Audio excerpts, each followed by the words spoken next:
Merciless assault, the United States and our allies and partners continue to work in lockstep to ramp up the economic pressures on Putin and to further isolate Russia in the global stage. Later today, together with other NATO allies and the G7, Canada, France, Germany, Italy, Japan, United Kingdom, as well as the European Union, we're going to jointly announce several new steps to squeeze Putin and hold him even more accountable for his aggression against Ukraine.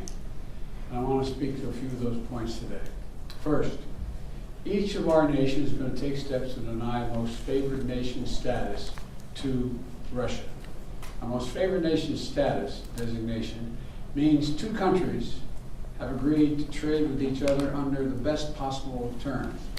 Low tariffs, few barriers of trade, and the highest possible imports allowed. In the United States, we call this permanent normal trade relations, PNTR. It's the same thing.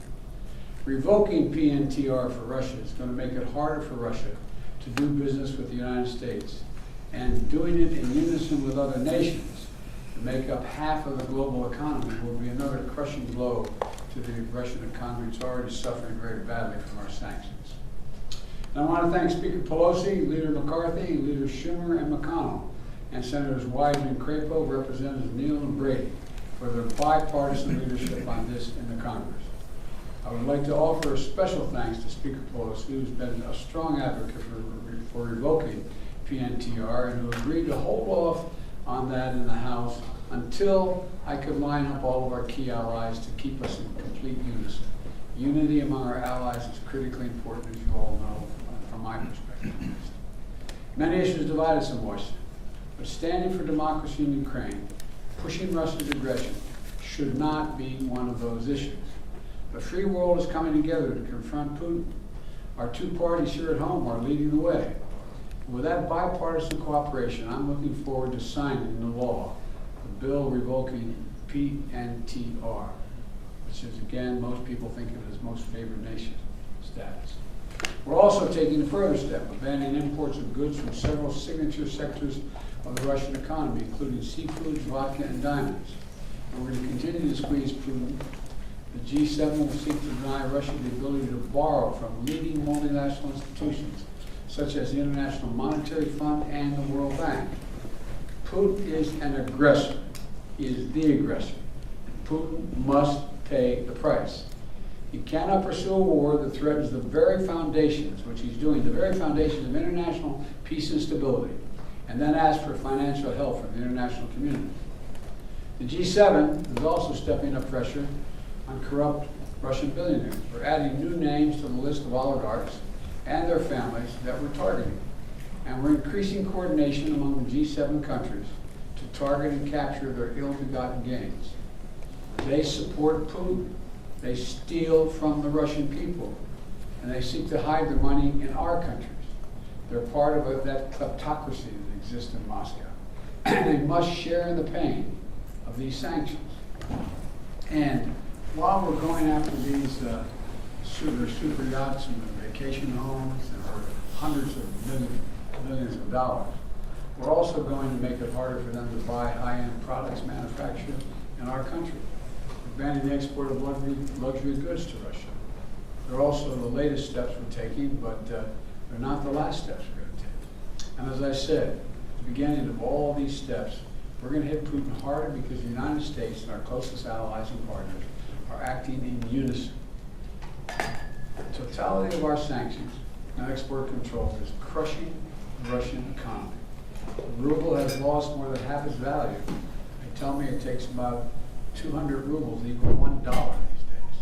Moscow Stock Exchange has been closed for 2 weeks because they know the moment it opens it will probably collapse. Credit rating agencies have downgraded Russia's government to junk status, its economy to junk status. The list of businesses, international corporations leaving Russia is growing by the day. We're also continuing to close corporations with allies and partners to make sure that with close cooperation we continue to have, Ukrainian people are able to defend their own nation. The United States has sent more than $1 billion in security assistance to Ukraine over the last year, including anti-armor and anti-air capabilities, taking out tanks and planes and helicopters. with new shipments arriving every day. We, the United States, are also facilitating significant shipments of security assistance from our allies and partners to Ukraine. And the humanitarian front, we're working closely with the UN and humanitarian organizations to support the people of Ukraine who have been displaced by the violence of Ukraine.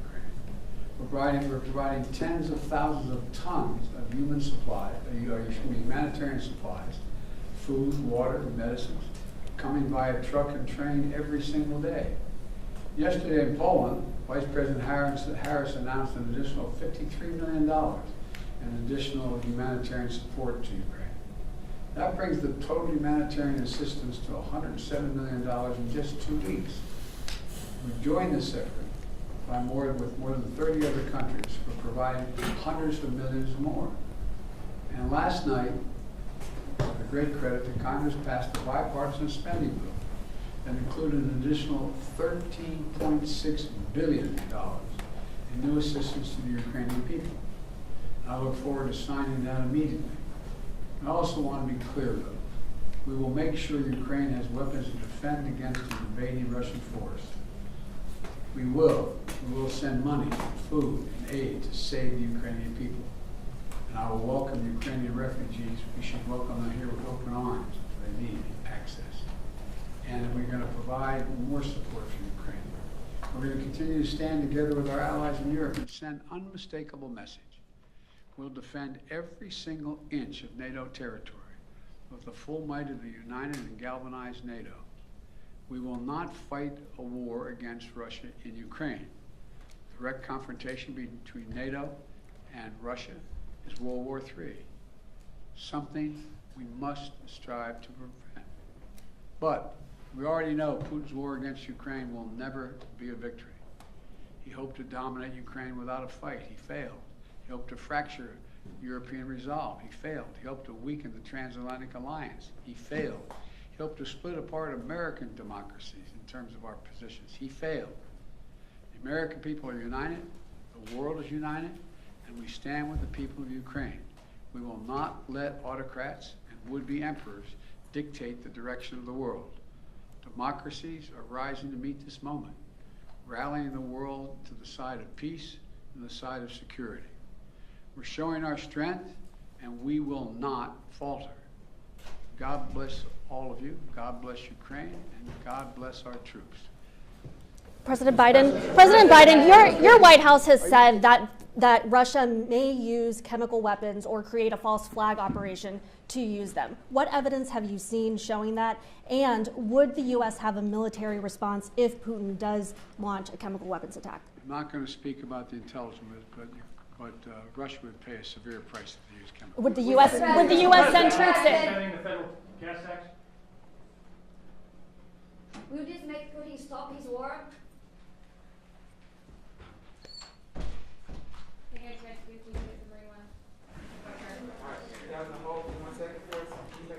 Oh, now we go outside. Well, you have your coat, so good. I forgot my sunglasses, though, which is the more important part.